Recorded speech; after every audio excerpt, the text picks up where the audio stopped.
ito yung pinagkakaiba ng iPhone 13, DJI Osmo Pocket 1, and ito naman yung 3. Same setup, same lighting, and same model.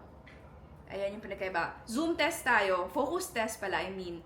So, sa iPhone, yan, nag-focus. Tapos, sa 1, nag-focus. Taas mo konti. Yan, nag-focus? Hindi. Naka-focus lang sa mukha mo talaga. Anyways. Ito naman yung sa Osmo 3. Osmo Pocket 3. Say hi here. Hi. Say hi there. Hi. Say hi here. Hi. From Besties. Thank you, Besties. And then this one is from